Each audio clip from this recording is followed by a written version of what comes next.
This violent explosion ripped through the heart of a small town, killing 15, wounding hundreds, and fueled by a common fertilizer. So could it happen here?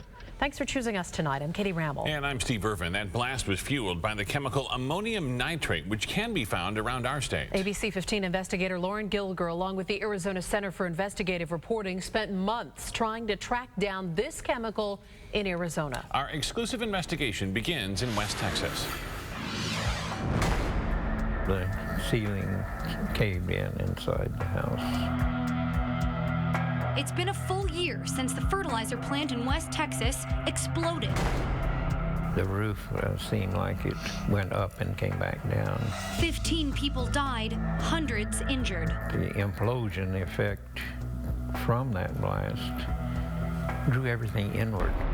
I was in shock. The damage so extensive, entire neighborhoods were destroyed.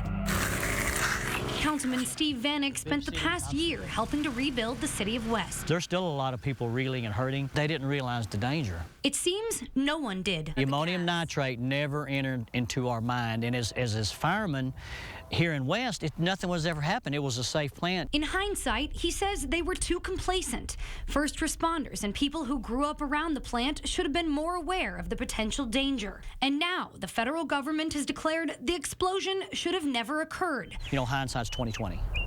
So are we any safer here in Arizona? What happened in Texas could certainly happen here. Steve Brittle is a longtime advocate fighting for better enforcement of hazardous chemicals in Arizona. We don't have a handle on it at all. Facilities that have large amounts of hazardous materials are required by law to report them to the Arizona Emergency Response Commission. The list might surprise you.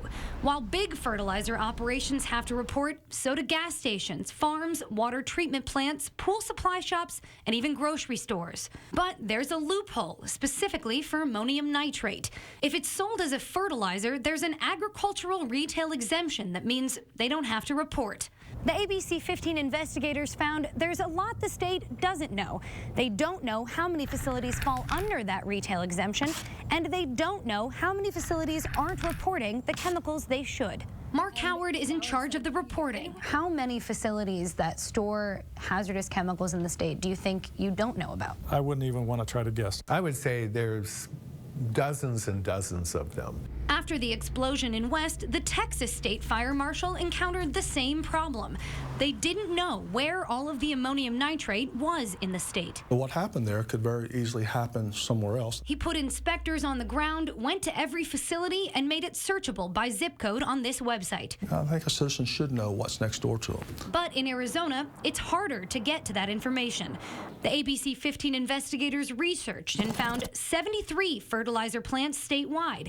Of those, Howard told us only 4 reported having ammonium nitrate. All are located near people's homes. Do you think that a good number of those fell under that agricultural exemption? It's a possibility. I don't know. Apache Nitrogen Products, just south of Tucson, has the largest amount of ammonium nitrate in the state. A combined 80 million pounds. That's 148 times more than in West Texas. While Apache reported their chemicals to the state, we went to visit their local fire department in the town of St. David, Arizona.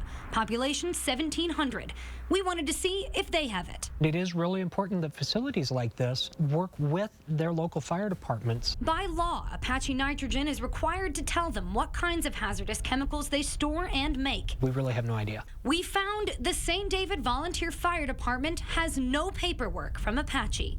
Apache Nitrogen told us in a statement safety is its #1 priority across its entire site, and they are in constant communication with the fire departments in their area. It all comes down to the first responders knowing what's in their area. Arizona State Fire Marshal Bob Barger would like to see some kind of statewide tracking of ammonium nitrate so first responders don't walk into a trap. You don't want to go to a barn fire and think you have a barn fire and there's 20,000 tons of ammonium nitrate in there. But Brittle says emergency planning in Arizona passes the buck to first responders. Well, so much for emergency planning.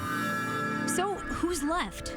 The families who live nearby. If you know the potential of what's there and you're close, if it were to explode and it would cause you some major damage, you get in your car and you leave.